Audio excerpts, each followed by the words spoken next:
No, I'm not worried at all. I rely on God, Allah.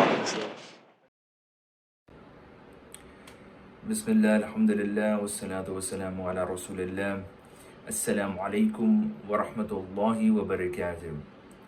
Alhamdulillah, we're closing in on 30 episodes of the Life Haqq Podcast. Today is our 29th episode. And already in a short period of time, we've received tremendous support from students, from teachers, from community leaders. And today, our episode is going to be highlighting the experiences, the impressions that some of our videos have made on some of our students and our community leaders. And they will share with you why they feel a particular episode, a particular clip was meaningful for them. JazakumAllahu Khairan and enjoy.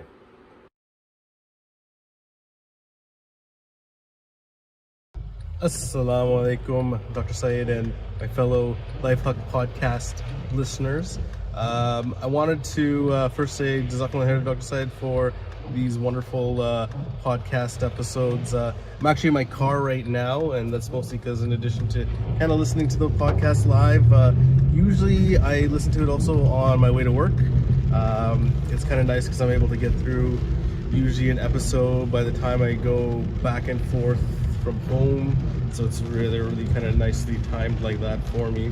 But alhamdulillah, one clip I kind of wanted to talk about, or one portion of the podcast, was when you had Sheikh Walid on, who's a speaker and activist that I actually really like. I love reading his book, and there's one point in your interview where you guys were talking about systemic racism and institutionalized racism.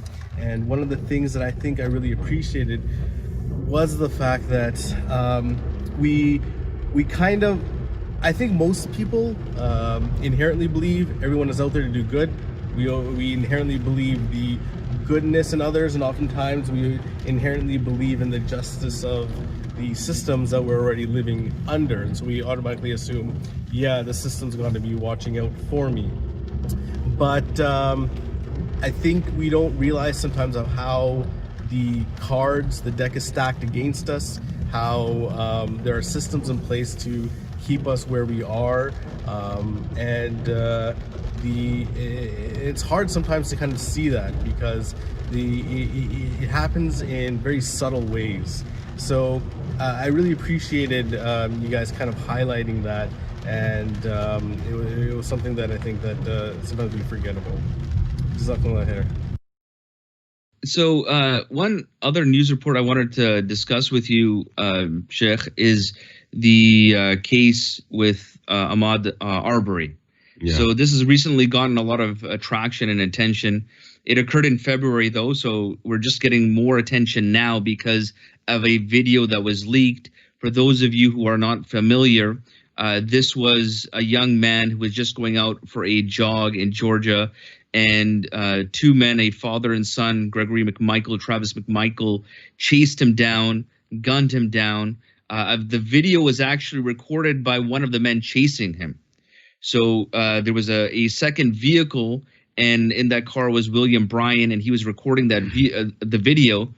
And this video only leaked recently. What happened was that apparently these people were boasting about this shooting, this killing online. They were sharing this video on social media, and somebody leaked it. And so now after this video got leaked, it got more attention because it wasn't because they were following up in terms of the justice of the situation, but it was the video that caused them to now be forced to look at the situation with some type of semblance of justice. And so this is, again, when you see the video, I've seen the video, Sheikh, I don't know if you've seen it. I want to get your comments soon. It's brutal. It's brutal. COVID-19, you can see, okay, it's indiscriminate. It's indiscriminate. And you accept it in a sense that there's like, you don't know. It's not like it's discriminating somebody based on their race or their religion or anything. it's out there. Everyone has to deal with it. But something like this, subhanAllah, it's like that ayah in the Quran, that it's that evil that your own hand puts forth.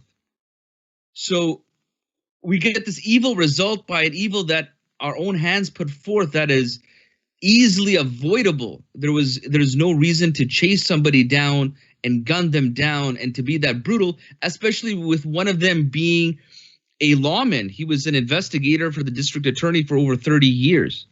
So, Sheikh, you obviously live, this is your community. This is, America is your country. How do you process something like this? What are your thoughts on this case? Well, let me say that this is a quite American phenomenon, and this is nothing new. This is just something that got leaked to the public, and things like this have always taken place in America. And I heard about these things when I was a kid, and my dad heard about these things when he was a kid, or knew it happened to someone when he was a kid, and my grandfather and my great-grandfather. And as you mentioned, that the video was leaked, and that's the only reason why these two guys are even locked up right now, because the district attorney and the law enforcement knew about it, and they weren't going to do anything about it. It's only after it went viral and there began to be some public pressure. So just imagine how many people have been shot that there was no video, or that this guy who was an investigator working with the DA, how many cases did he work on before, or young black men or Latino men or women who were shot or just mysteriously came up dead, and they didn't investigate it or ruled it justifiable homicide or a suicide. We don't even know how many, right? But we do know this is a very, it's sad, but it's not actually very surprising. And, you're wearing a Malcolm X hat right now. And Malcolm X famously said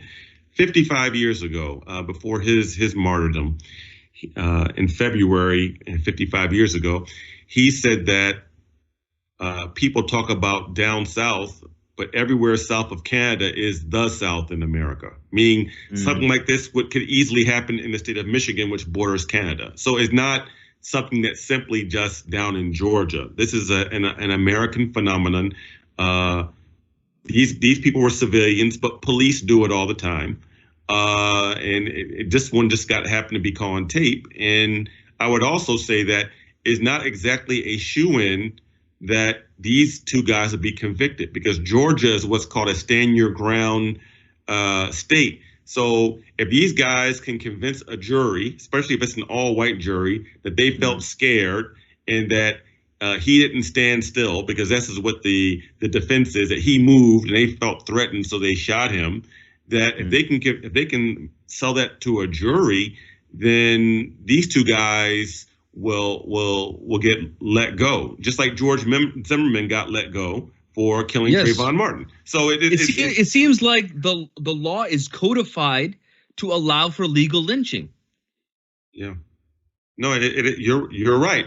And when people also say the system is broken, Dr. Syed, I say this: the system in America is not broken, is actually operating exactly how it was designed to operate. The system's not broken, because this has happened for decades upon decades in America, and very rarely, it's actually an anomaly that when a white man kills a black man, that the white man ever goes to prison and gets convicted of murder. That's the anomaly. The overwhelming majority. So actually, the curve of American history, or American history, is actually on these two murderers' side of them getting let go. And I can't stress that enough to the viewers in Canada. You should not assume that just because these guys were caught on film that they're going to do real jail time. As a matter of fact, they could get acquitted and sue the state for false prosecution. And I believe the way, as you mentioned, this inherent corruption, like the first district attorney that took on the case knew him, and so he had to recuse himself.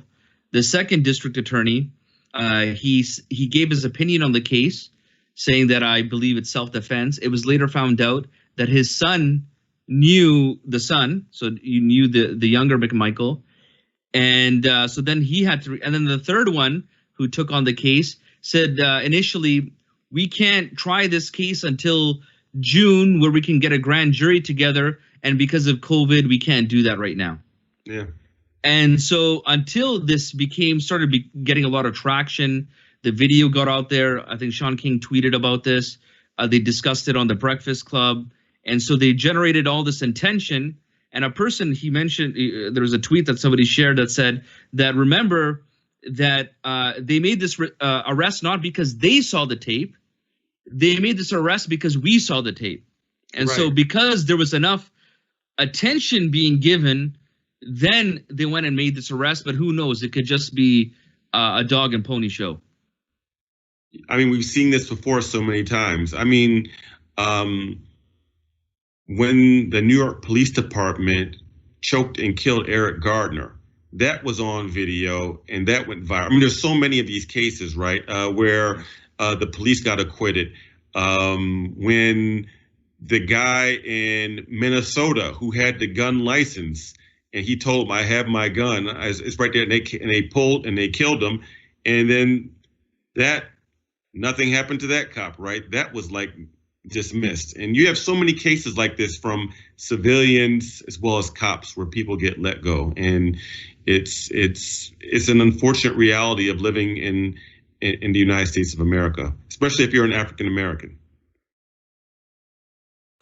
Assalamu alaikum. I found this video where Dr. Syed and Sheikh Murad discussed the importance of creating our will to be very important.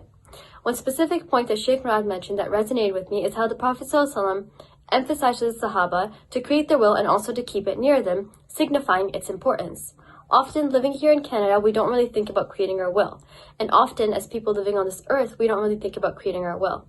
However, in this video, Sheikh Murad and Dr. Syed emphasize its importance and talk about the importance of how we need to talk about these topics, like how much we have in our bank account, if we've loaned money to someone, if someone's loaned money from us, and really normalizing these conversations in our Muslim community.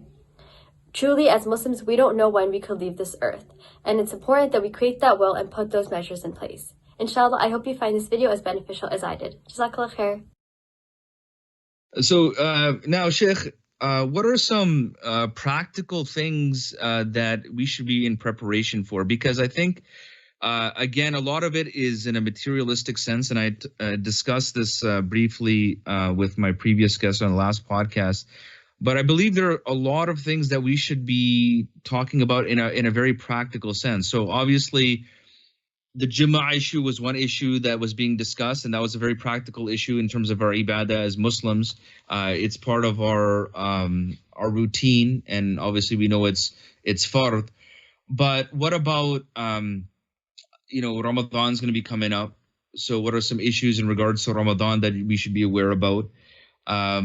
We should definitely be prepared for, because I know Muslims in the community that have died due to the illness. So how is the janazah going to be affected by this? Is there going to be a different protocol, for washing the body, for the funeral prayer? So, these are some, I think, practical questions that, maybe we should get some insight. We have a lot of time. We need to prepare for it. Like even a will. A lot of people have never made a will.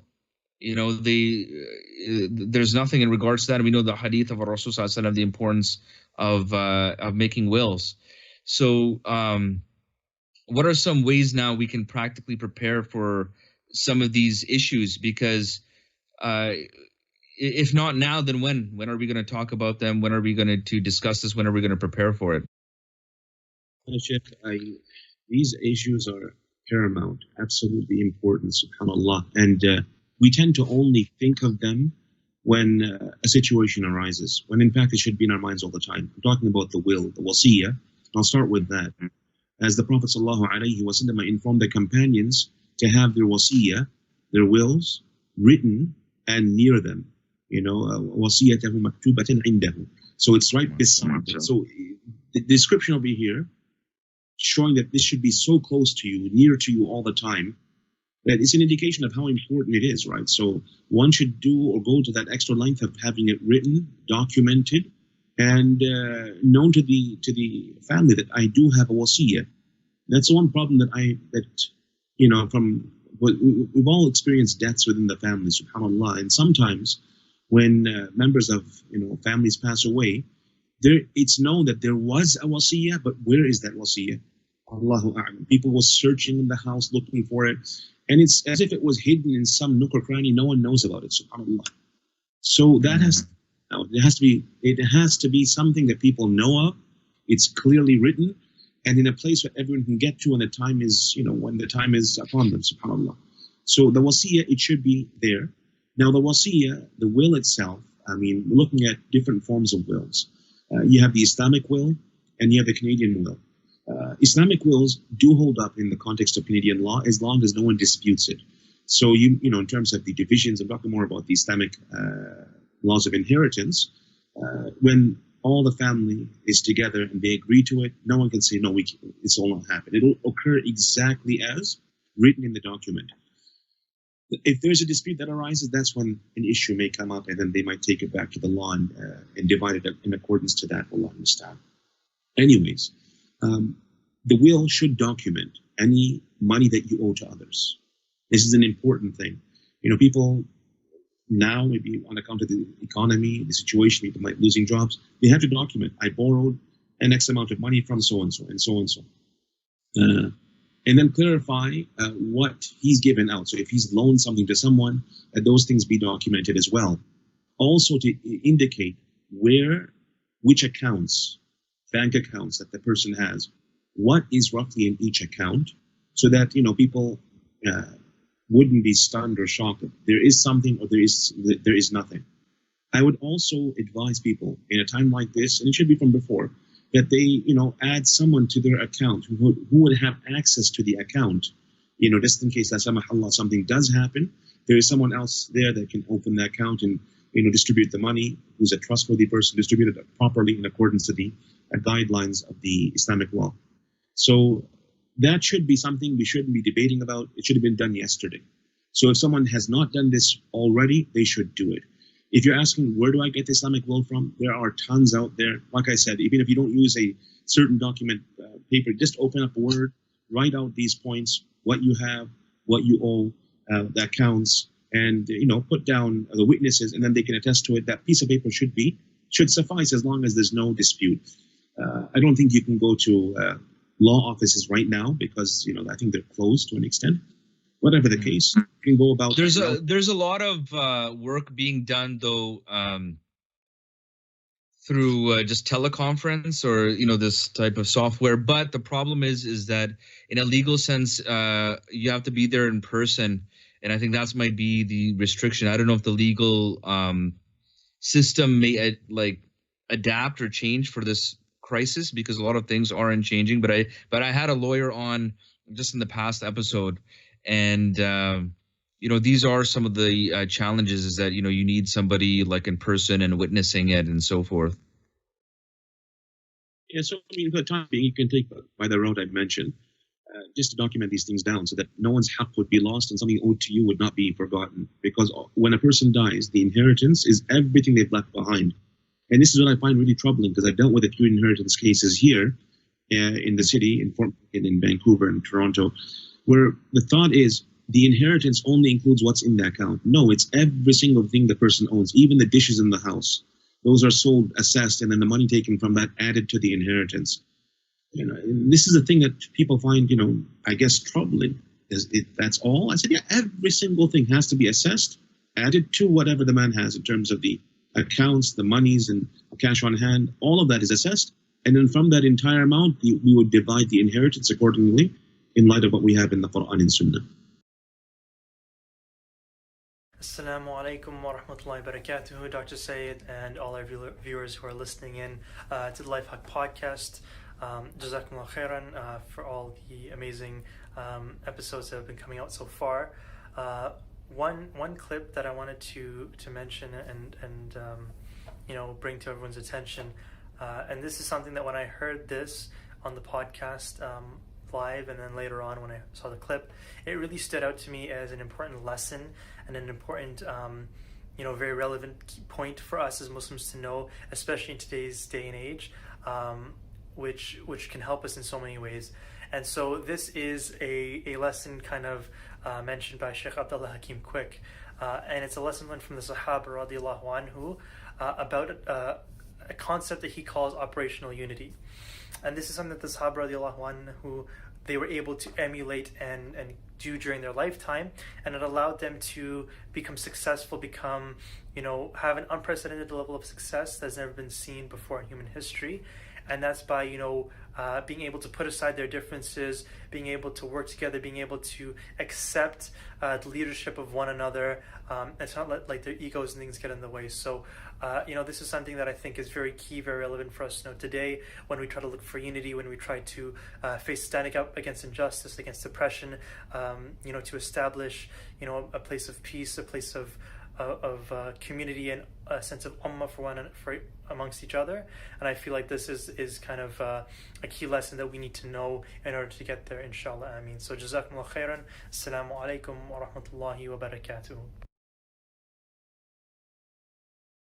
The next point is what I would call a type of unity, and this is a type of unity, where we accept the differences between ourselves, learn to accept differences. In other words, the companions of the Prophet ﷺ, they were different, but they were together. I would call it operational unity.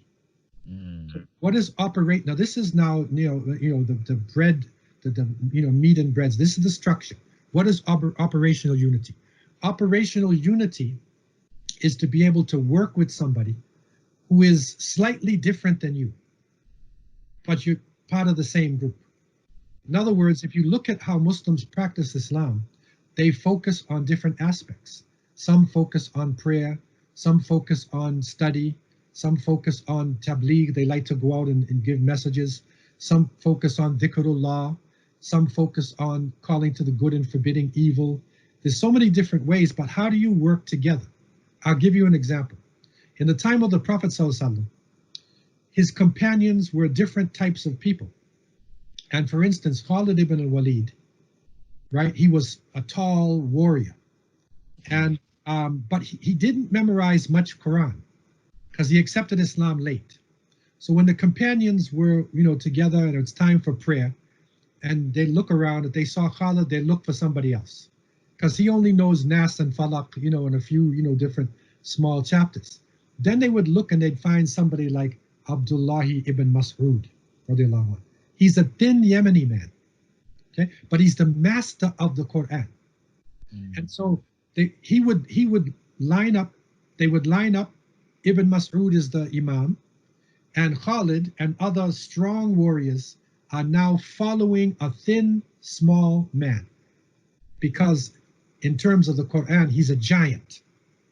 See, it's operational unity. But after the prayer is over, when the enemies of Allah came on the scene, everybody would say, "Where's Khalid? Put him in the front." Now Khalid is in the front because he's the one to lead you against danger. You see, so they recognize the strength and weaknesses of each other.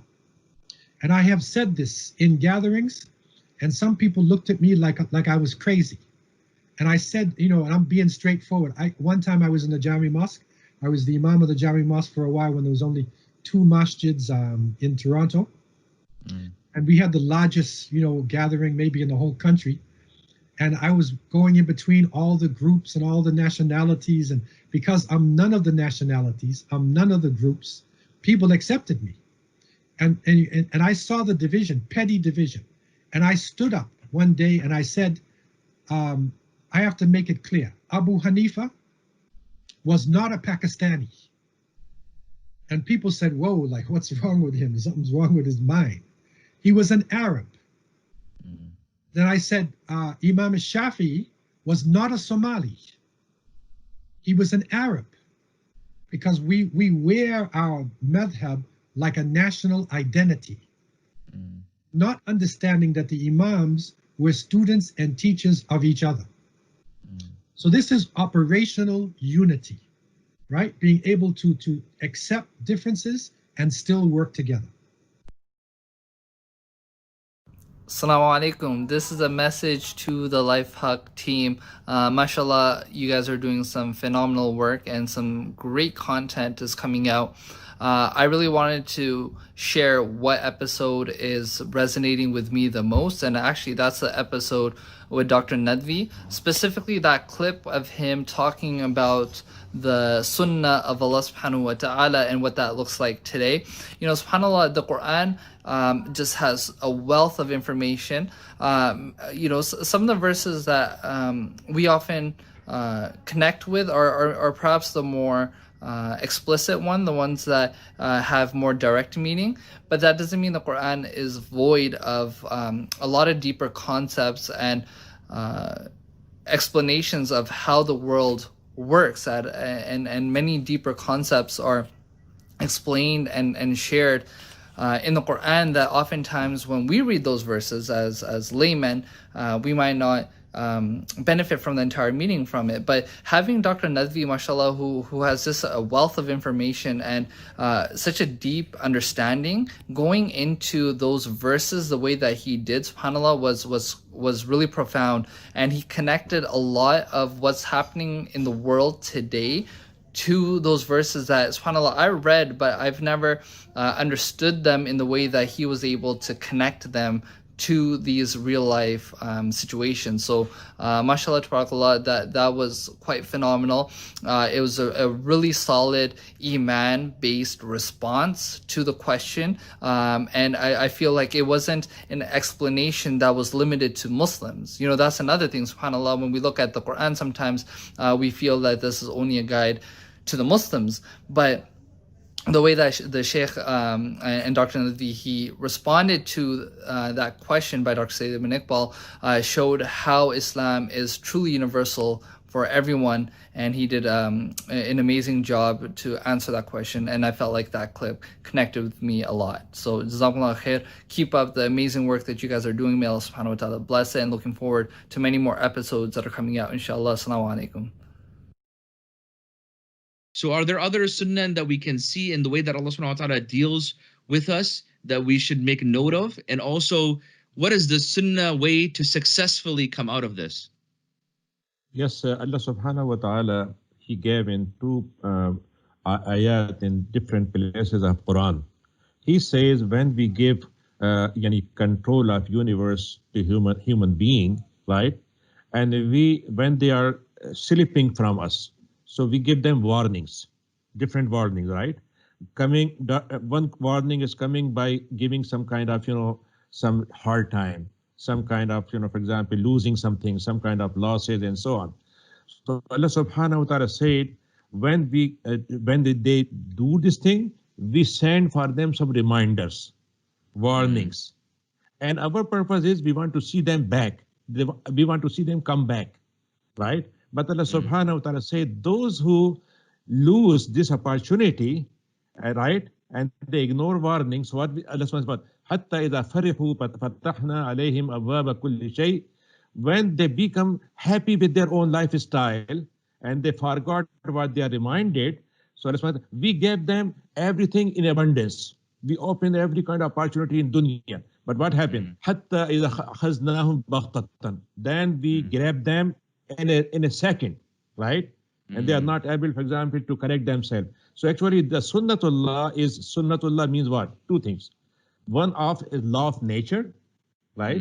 And we can discover it by our scientific resources, our own findings, our experience of thousand years journey of humanity.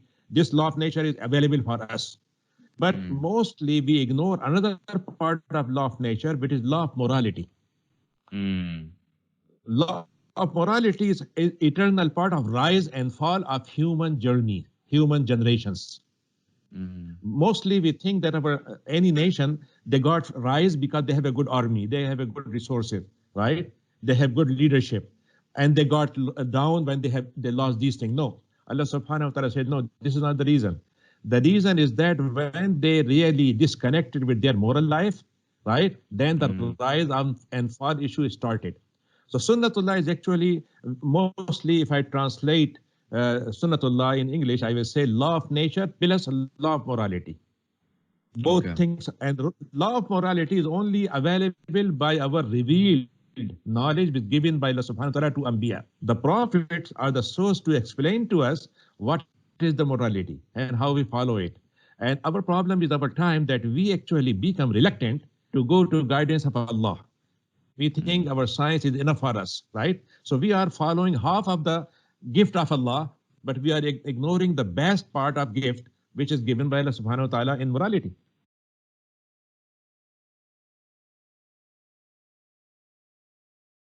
Assalamu alaikum wa rahmatullahi wa barakatuhu.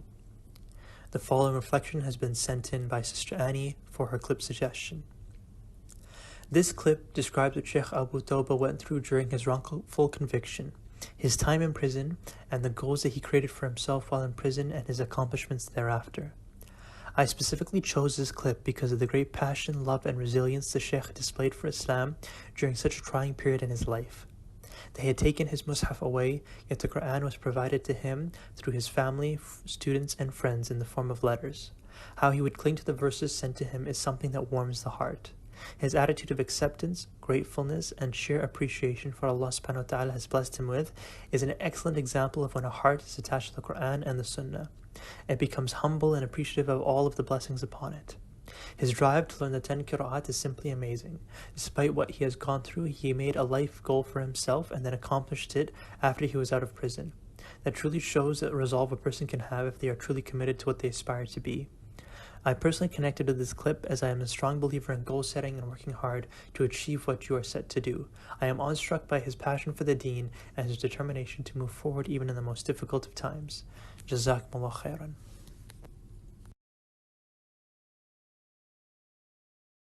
What I did when I first came out, I made dua when I was in there because they took my mushaf for a year, okay? And I didn't have any mushaf, but some of my students used to write me Quran, and my children would write me pages of Quran like it was a letter, and so that I would get Quran that way. You know, alhamdulillah. And those were my Canadian students as well. Alhamdulillah, they were sending me Quran, and some of my students in Miss Wissam in Texas, and they would send me Quran like that, and my students, and I would be reading the Quran like that. So I said, you know what? I'm a Hafiz Quran. I want to, when I get out, memorize all 10 qira'at. I hope I can do that. So when I got out, Sheikh Uthman Khan from Canada, he's up there with you guys. Yeah. He heard that I wanted to do that, and he gave me the opportunity, and he taught me the 10 qira'at. So the first thing I did as soon as I got out, I got connected to Sheikh Uthman Khan, and I spent the next 2 years just studying. 3 years with Sheikh Uthman Khan. The first 3 years I got out of prison, I was with Sheikh Uthman Khan. We went over the 10 qira'at the first year. The second 2 years, we went over the 10 qira'at in Kubra. And then I went with Sheikh Umar Khan, his brother, and I went over the 4 shadh. So it took me 3.5 years to do those qira'at, those 10, and then the 4 shadh with him. That was my rehab. Okay? SubhanAllah. That's right. Going back to the Quran, because it's a shifa. Yeah. And that's the healing that I need. And every week, every time we're going through the Quran, we went through the Quran so many different times through all the different qira'ah. Okay? And that's what I did. And I suggest anybody who's having, spiritually emotional issues to go through the Quran. Okay? The Quran is a shifa. Okay? Surah Al-Duha. It's the Surah Al-Duha. Alam nashra laka sadrak. These are the cures for depression. SubhanAllah. In these ayat. Because what Allah is telling you in these particular ayat, how to alleviate the harm. Instead of talking about all the bad stuff, talk about all the good stuff, that the ni'mah of Allah that has got you. Okay? Go to the poor person and feed them. Okay? Go to the person that doesn't have and give them. This will give you such a high. And it'll defeat all those negative thoughts, right? And this is what these two surahs look at. وَالضُّحَى وَاللَّيْلِ إِذَا سَجَى. Look at the beautiful morning time. Look at the night when it's peaceful. Your Lord is not angry with you. وَمَا قَلَى. He ain't left you. And the hereafter is going to be better for you. Okay? So inna ma'al usri yusra, inna ma'al usri. Every one hardship you get so many yusura. So many yusra. So when you finish doing one act of ibadah, turn to another act of ibadah. As Imam Malik said, the ways to Allah are many. Some people get there by dua. Some people get there by dhikr. Some people get there by fasting. Some people get there by standing at night, reading Quran, giving sadaqah, doing what you're doing right now, teaching. And so when you get, a little bit bored with one, do another. فَإِذَا فَرَغْتَ فَانْصَبْ وَإِلَى رَبِّكَ فَارْغَبْ. Okay? And then we look at the na'alam nashra laka sadaq. Didn't Allah open your heart? You could be just like everybody else who's blind. Okay? Then he alleviate your burden that was going to break your back, and we've been through those situations. I can't never complain. Every day is a holiday and every meal is a feast. I lived in that prison, in that isolation for 3 years and didn't know how long I was going to be there. Okay? So Allah lifted that burden for me. What can I complain? How can I complain? I didn't do anything. The court could have rejected me, right? So it's only by the mercy of Allah. If somebody wants, then I respond to them, even if it's just making dua, right? And so this is what we're supposed to do to alleviate those hardships, those wiswas of shaitan, in my estimation. And this is why I think that as a Muslim, we are obligated to be the most human people on the planet. The most human people on the planet. Sheikh, I would, you're probably aware of it, but I'll remind you of the hadith of our Rasul Sallallahu Alaihi Wasallam in Sahih Muslim, where he says the person who had the most miserable life, so much, that on the Salama. Allah says in the Quran. Allah subhanahu wa ta'ala will just dip them in Jannah and ask them, did you ever have any hardship in your life? Did you have any distress? And he'll say, no, but Allah, I never had a single distress, So I hope I make dua that you're in the highest place in Jannah, Sheikh. And for me, I don't think you're just an inspiration to Muslims. The world needs to look at you as an inspiration for what you endured, because you were tortured, you were shown no humanity. Yet the system that caged you does not have the atom's weight of the heart and the soul that you have shown. From what I see from you, that you could have came out of prison wanting to burn the world down. Like if you look at the protesters, they're just trying to burn everything. You came out, you could have had that hatred in your heart to burn everything down, but you came out, you took care of your family, you took the role of a teacher, you took the initiative to advise people and try to bring people together. You took the initiative to speak out against injustice. And I hope, my dua is that you will be taken from amongst the abrar, that you will be taken amongst the Ahlul Jannah, that you will be taken amongst the mukhlisin, the salihin. This is my dua, that you'll be taken amongst these types of people, because I want to let all those haters out there that hate does not give you strength to endure. It doesn't. It doesn't give you the strength to overcome, nor does it give you the strength to give.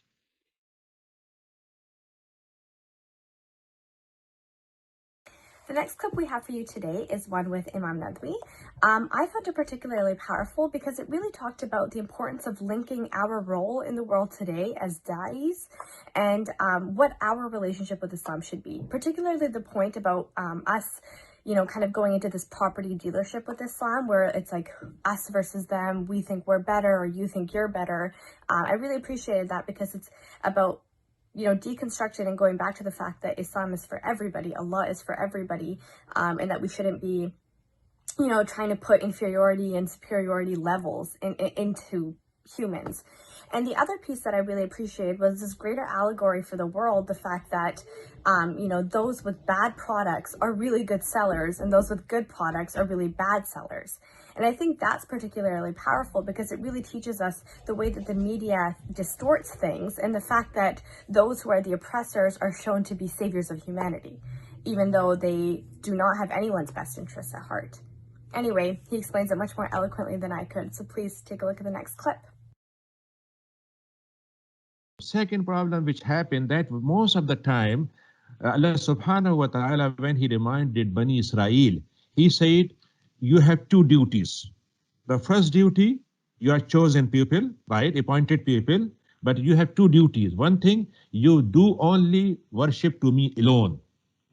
Don't do any worship to other, right? And second thing, وَقُولُوا لِلنَّاسِ حُسْنًا, and behave with people in a better way. Deal with people in a very proper way. What happened? They got propertyship of, they got the ownership of God, and the God become their ownership, right? First thing, they missed it. Second thing is they behave with others with inferior level, right? Superior and inferior. So same thing happened with Muslims, right? Muslims, Allah subhanahu wa ta'ala, you are the best nation. You are appointed as the savior of humanity. Ukhrijat linnas. You are appointed to convey this message, to pass this message to humanity. What we did? We did a property dealership of Islam.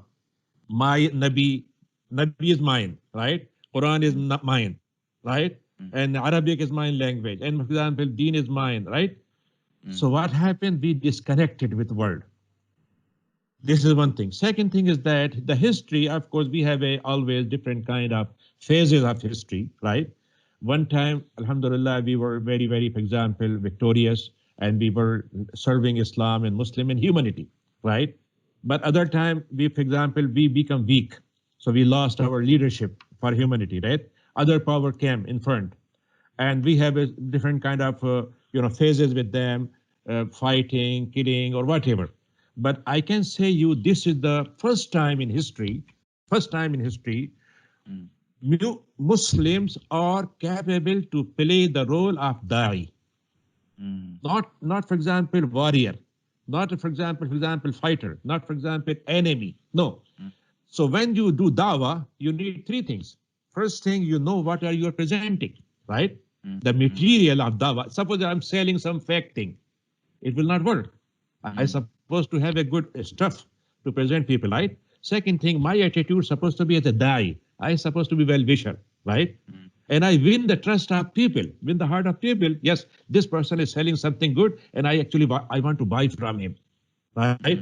And the third thing, when I'm dealing with mad'u, or the person who I'm addressing, actually I am not, for example, trying, to grab his belongings for me. Actually, I am giving whatever I have, I want to transfer it, right? So these things gone. So what has happened in our world this time, when the world is actually going to global, going to universal, right? It is going, for example, world is just like become one village. But the problem is that the bad product, right, it is presented by best seller. Yes. Seller is very good. Product is very bad. What is the proof of it?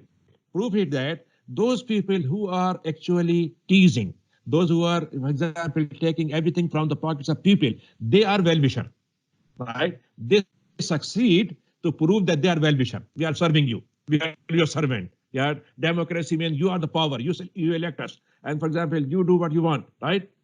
So selling is good, but the product is bad.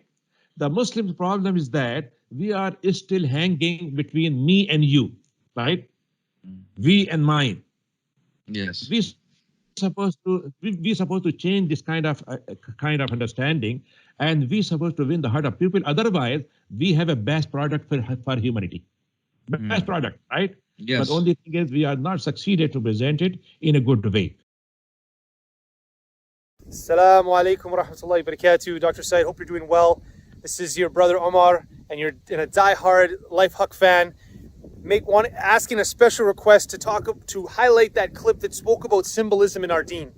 Because today I find that so many people are, employing symbolism just for the sake of social media, and it's making it worse, this social media business. So if you could talk about how, show that clip, because it really helped me realize that that's where we need to focus and rid ourselves and purify ourselves from symbolism in our faith, and that will actually make a huge difference in everything else that the ummah is able to do, and me as an individual I'm able to do. So I really appreciate that. And you know what, because personally speaking, someone, I realized how important the beard is. It's not just a symbol. And, I had to intubate someone who was, COVID positive, so I had to take this off. But I realize and miss it. And I think that, it's not just a symbol. So, aql is the ability to process knowledge, learn through experience or knowing it intuitively, innately, to control your desires, hawa, and act upon it in the right way, amal. Okay? So this is in a nutshell.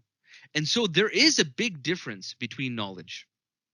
There is a big difference between ilm and aql. There's a big difference between knowledge and intelligence. In Surah Al-An'am, Allah subhanahu wa ta'ala tells us in ayah 20, those to whom we have given the scriptures, meaning the Yahud and the Nasara, the Jews and the Christians, recognize him, Muhammad sallallahu alaihi wasallam, as they recognize their own sons. Those who destroy themselves will not believe.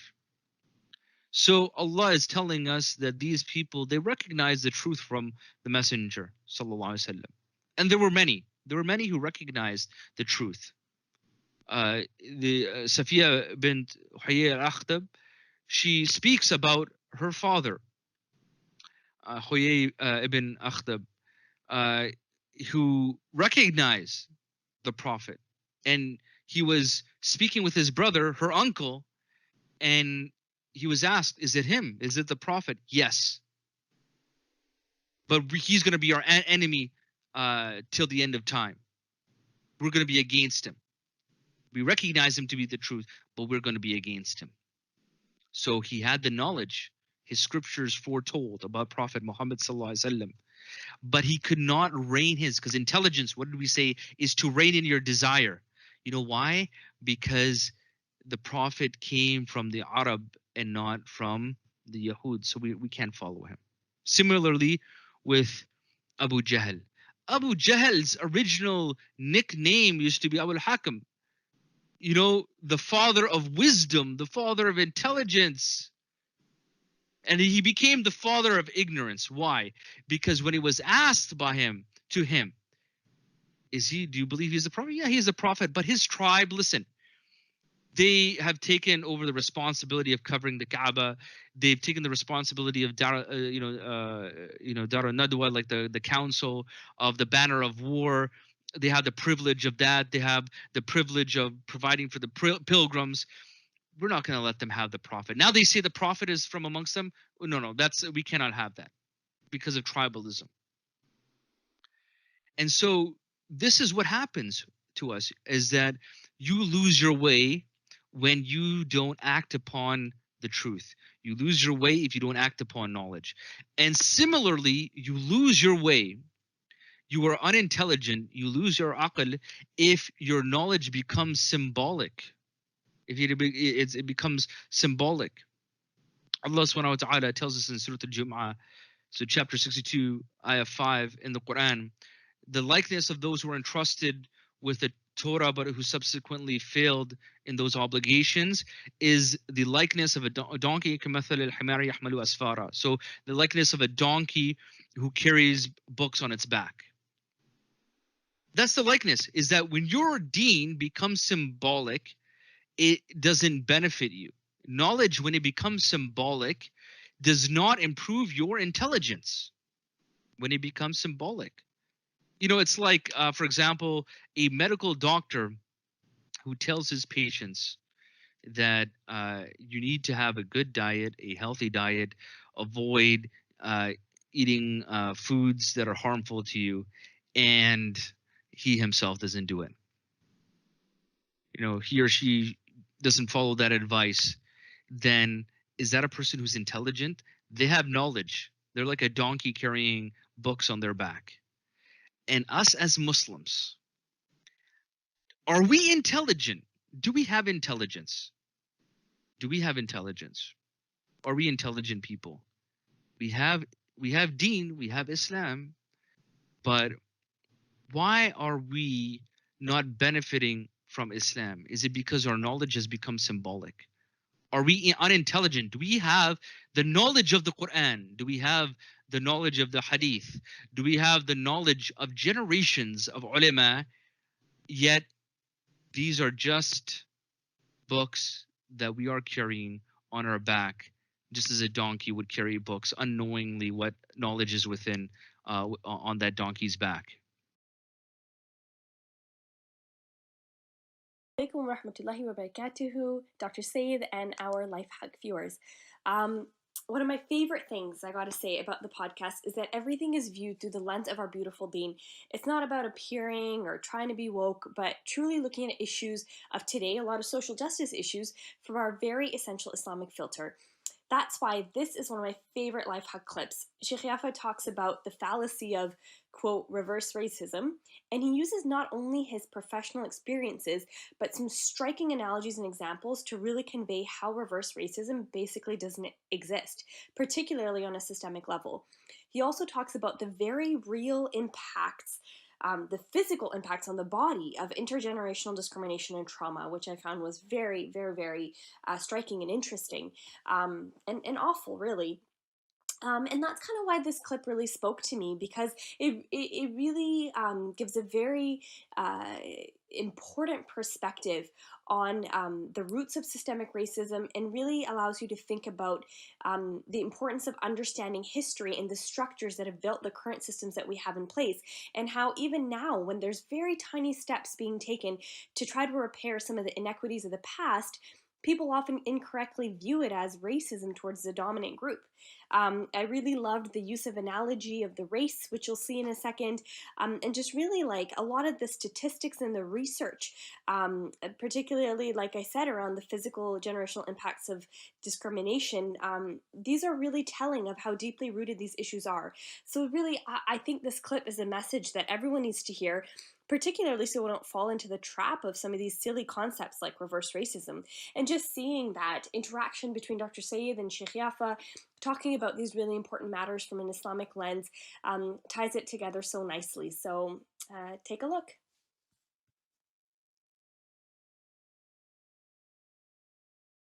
Sheikh Yafa, I want to get you into this. This systemic racism that we see on the education level, and I know you're involved as well in terms of trying to educate, and in the area of counseling and conflict management and all sorts of things. Do you see this perspective being shaped, like this type of perspective, like we are conditioned culturally to have certain outcomes for groups of people? What would you say, Sheikh Yafa? For example, in Dalhousie University, up till just a couple of years ago, in Dalhousie University's 200 years of history, they had not graduated more than 3 African Nova Scotians from the School of Medicine who had graduated and worked here in over 200 plus years, right? And actually, that was not by coincidence. One reason why they couldn't do that was that for somebody to be in the School of Medicine, you had to have a relative that had been in medicine. So for you to actually come to Halifax, you have to have come to Halifax first when you were born. So pretty much I'm saying you can never come to Halifax. So, and then they say it is not systemic. So the medicine became a white profession. Nursing became a white profession. Every profession that has some kind of prestige or money or bring income, it became a white profession. So they limit the opportunity. So that is how it is really very systemic. And the system is struggling now even to make changes. Because I worked in the health system for close to 11 years as a consultant for diversity and inclusion, working mainly for First Nations people, African Nova Scotians, people with disabilities, and new immigrants. And the changing the system, as soon as you start talking, some people will come with this ridiculous idea of reverse racism, right? So they will say reverse racism. And what they mean by that is the rules are not fair. So you cannot put practices and policies in place that will allow some other people also to gain equal opportunities. So they see that as reverse racism. But my argument was, racism means I see myself as better than you. Do these people actually see themselves as better than you? And in the Canadian Human Rights Act, it says that to introduce, or to whatever the wording is, but to put in place practices or system or policies that will reverse historic discrimination is not a discrimination in itself. We can't start the race while your feet are in the mud and you have to travel 5 kilometers on the mud, and I'm on the plain field, and we are running, and I do 5 laps, and I come, and when it is time to say, listen, you got to slow down, I say, no, well, it's the same rule. It is not the same rule. We started on the wrong footing. We started on equal footing. So we have to actually reverse that, because what happens if we don't is this racism, this discrimination, it doesn't only hurt, it doesn't only cause anger, it actually makes the body mutate. It causes changes in the body.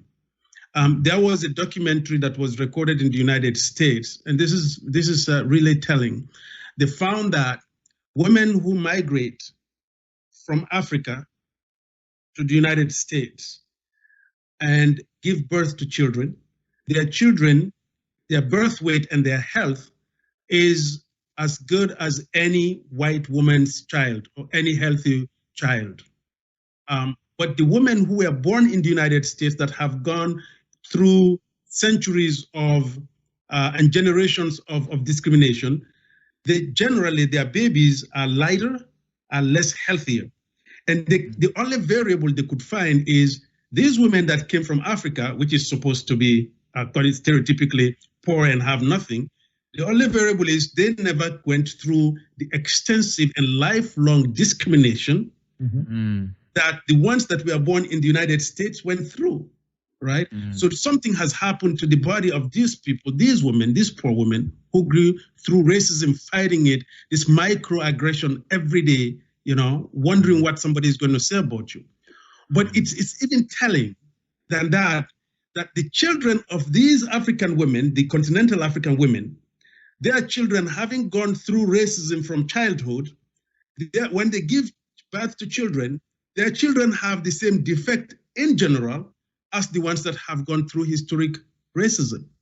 So for you to say it's not systemic, or for you to say people are just complaining, it's really turning blind eyes into something that is extremely difficult to handle.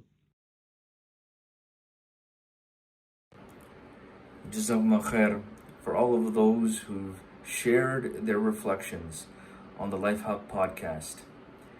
It's been, subhanAllah, a very enriching experience trying to bring meaningful content to all of you every single week. And we hope by the help of Allah subhanahu wa ta'ala, by the fadl, the blessing of Allah subhanahu wa ta'ala as well, that we will be able to continue to do that for all of you, and that we can share in this khair, that we can share in this goodness, and we can have more people get involved and contribute to the message that we're trying to spread to the world. And as always, remember, share, subscribe, like, stay engaged, make dua for us, firstly and foremostly. And remember, as always, we live by the haqq, we die by the haqq. And just when you think life is stuck, tune in to Life Haqq. Assalamu alaikum wa rahmatullahi wa barakatuh. Do I feel that the New York police are providing enough protection, or do I have to have protection of my own? I look for protection from Allah.